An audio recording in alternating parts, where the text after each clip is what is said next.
నమస్కారం దుర్గా కుమార్ గారు. నమస్కారం సుధార్ గారు, మన వీక్షకులకు కూడా. తాజాగా రేవంత్ రెడ్డి అయితే తొలిసారిగా జగన్మోహన్ రెడ్డి గురించి స్పందించినట్టుగా తెలుస్తుంది. మన నాగార్జున సాగర్ డ్యామ్ విషయంలో కేసీఆర్ జగన్ కలిసి డ్రామాలు ఆడారు. ఇప్పుడు దమ్ముంటే జగన్మోహన్ రెడ్డి ఇప్పుడు రావాలని చెప్పి ఒక సవాల్ అయితే చేయడం జరిగింది. సో ఈ రేవంత్ రెడ్డి వ్యాఖ్యలను ఎలా చూడొచ్చు అంటారు? ఇది చాలా స్ట్రైట్గా మాట్లాడుకోవాల్సిన సబ్జెక్టు సుధాకర్ గారు.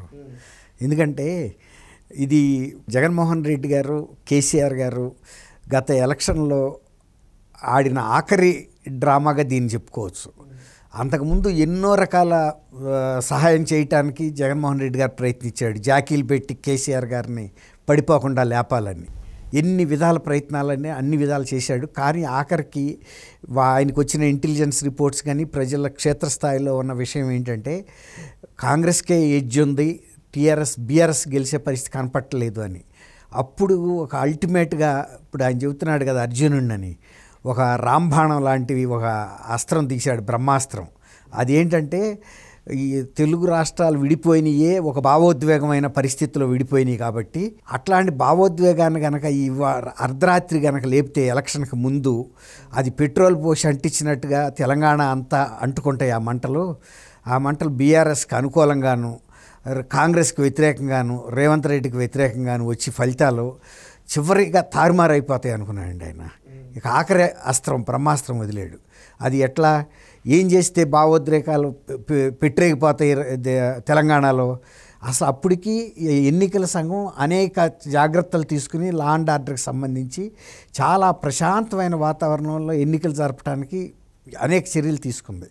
అటువంటి పరిస్థితుల్లో అసలు ఆ లాస్ట్ మినిట్లో మరొక ప్రభుత్వం ఆ శాంతి భద్రతలకు విఘాతం కల్పించే చర్య చేయకూడదు. అది కేంద్ర ఎన్నికల సంఘం చేసిన మొత్తం ప్రయత్నాల్ని బూడిదలో పోసిన పన్నీర్ చేసినట్టు అవుతుంది.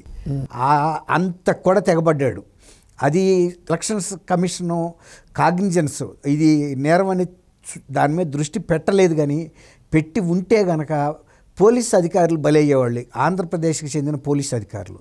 ఎందుకంటే పక్క రాష్ట్రంలో ఎన్నికలు జరుగుతున్నప్పుడు ఒక్కసారిగా 1000 మంది సాయుధ పోలీసుల్ని ఆ రాష్ట్రంలోకి కేంద్ర ఎన్నికల సంఘం అనుమతి లేకుండా సరైన కారణం లేకుండా పంపి ప్రజల్లో ఒక ఆందోళన భావోద్వేగాలు కలిగించి ఎన్నికల ఫలితాలను తారుమారు చేయడానికి చేసే ప్రయత్నంగా అది కేంద్ర ఎన్నికల సంఘం డెఫినెట్గా చర్య తీసుకోవాల్సిన అంశం.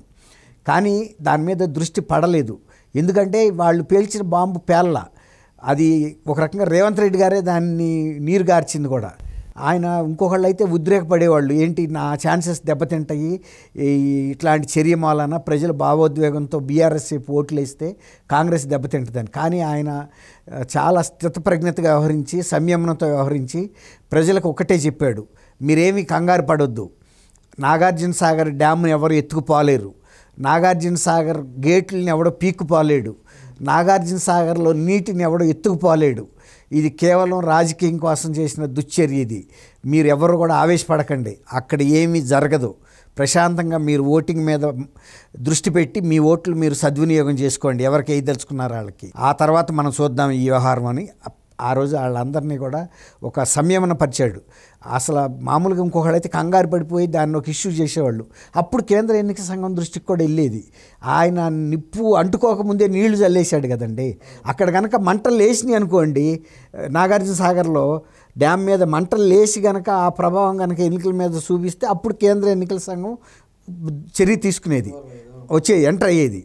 కానీ రేవంత్ రెడ్డి గారు ఈ వయసులో చిన్నాడైనా పరిపక్వతలో బాగా చూపించాడు, తత్రపళ్ళ ఇది అర్థం చేసుకున్నాడు ఆయన. ఈ ఇద్దరు కలిసి చేస్తున్న నాటకం కాబట్టి మనం దీనికి ఆజ్యం పోసినట్టు ఉండకూడదు.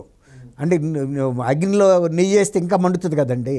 ఆయన కనుక తత్తరపడి ఇదిగో ఇట్లాంటి చర్య తీసుకున్నాడు, అది తీసుకున్నాడు, మనం జాగ్రత్తగా ఉండాలి అని కనుక రెచ్చగొట్టుంటే అది బీఆర్ఎస్కి అడ్వాంటేజ్ అయ్యేది. ఆయన దాన్ని ఏమీ మీరు కంగారు పడొద్దు, ఇది కేవలం వీళ్ళిద్దరూ చేస్తున్న డ్రామా అని చెప్పి దాన్ని ఆపాడు. ఇప్పుడు అందుకని ఆయన ఏమన్నాడంటే, ఆ రోజు ఏదో నువ్వు పంపావు కదా, అప్పుడెందుకు ఇప్పుడు పంపు, నీ అశ్వదృష్టి అంటే నీ దూరదృష్టి లేకపోవటం వలన గతంలో తెలంగాణ ఆంధ్రప్రదేశ్ కూర్చుని ఎవరి అవసరాల మేరకే వాళ్ళు ముందు వాటర్ తీసుకుని ఆ తర్వాత వాళ్ళు ఆ కోట తగ్గించుకునేవాళ్ళు. సపోజ్ ఆంధ్రప్రదేశ్కి 10 TMC నీళ్ళు ఇచ్చారనుకోండి, ఆ 10 TMC ఇంకొకసారి ఆపేవాళ్ళు. అట్లాగే తెలంగాణకి ముందు అవసరం వస్తే తెలంగాణకు వదులుకునే వాళ్ళు ఇద్దరు ముఖ్యమంత్రులు, లేకపోతే ఇద్దరు నీటిపారుదల శాఖ కార్యదర్శులు, లేకపోతే ఇద్దరు చీఫ్ ఇంజనీర్లు కూర్చుని మాట్లాడుకుని సర్దుబాటు చేసుకునేవాళ్ళు. ఇప్పుడు ఏమైంది, మొన్నటి జరిగిన సంఘటన తర్వాత అది CRPF central reserved police force ఆధీనంలోకి వెళ్ళిపోయినాయండి డ్యాములు 2, శ్రీశైలం అండ్ నాగార్జున సాగర్. వాటరు ఇప్పుడు వాళ్ళకి కృష్ణా వాటర్ ట్రిబ్యునల్లో లేకపోతే కేంద్ర నీటి జల సంఘం కనుక ఆదేశాలు ఇస్తే తప్ప అమలు చేయరు. ఈ ఒకవేళ కనుక సపోజ్ ఆంధ్రప్రదేశ్లో ఎండాకాలంలో నీటి కొరత రావటం, మనం తాగునీటికి ఇబ్బంది మనకు తెలుసు, పశువులకు కూడా ఇబ్బంది వస్తుంది. అందువల్ల ఏం చేస్తారు, ఎండాకాలం కట్టేసిన తర్వాత కూడా, కాలువలు కట్టేసిన తర్వాత ఒకవేళ కనుక అట్లాంటి నీటి ఎద్దడి వచ్చిన సమయాల్లో మళ్ళీ కాలువలో నీళ్లు వదిలించుకుని అన్ని చెరువులు నింపుకుంటాం అనేది ఆనవాయితీ. ఇప్పుడు అట్లాంటి పరిస్థితి వచ్చినప్పుడు ఇవంతా ప్రాసెస్ జరిగేటప్పటికి ఒక 15-20 రోజులు పట్టింది అనుకోండి, ఇంకేముందండి, జనం అల్లాడిపోవటమే కదా, పశువులు చచ్చిపోతాయి, నీళ్ళ ఇబ్బందికి జనం అల్లాడిపోతారు. ఆ వసతిని, ఆ సౌకర్యాన్ని నువ్వు పోగొట్టావు, అనవసరంగా రెచ్చిపోయి ఆ రోజు నువ్వు పోలీసులు పంపటం వలన ఈ ఇష్యూ మొత్తం చెడిపోయింది. వాళ్ళు నీ చేతిలో లేదు, నా చేతిలో లేదు. సపోజ్ ఇవాళ కనుక ఆయన ఎందుకు అన్నాడంటే ఆ మాట, నీ ఆంధ్రప్రదేశ్ పోలీసులు కనుక ఇప్పుడు పంపు, అక్కడ సిఆర్పిఎఫ్ పోలీసులు ఉన్నారు, ఇరగదీస్తారు. ఏ ఆంధ్రప్రదేశ్ పోలీసులు కనుక వస్తే అసలు మీకు ఇక్కడ ఏం పని? ఇప్పుడు ఎప్పుడైనా కేంద్ర పోలీస్ బలగాలకి ఎక్కువ అధికారం ఉంటుందండి, అందులోనూ అది వాళ్ళ స్వాధీనంలో ఉంది. ఇప్పుడు వీళ్ళు రేవంత్ రెడ్డి గారు అట్లా పంపడానికి వీలు లేదు, పోలీసుల్ని అట్లా పిచ్చితనంగా ఇదివరకులాగా మొన్నటిలాగా పంపితే ఇరగొడతారు. పోలీసులని కూడా చూడరు.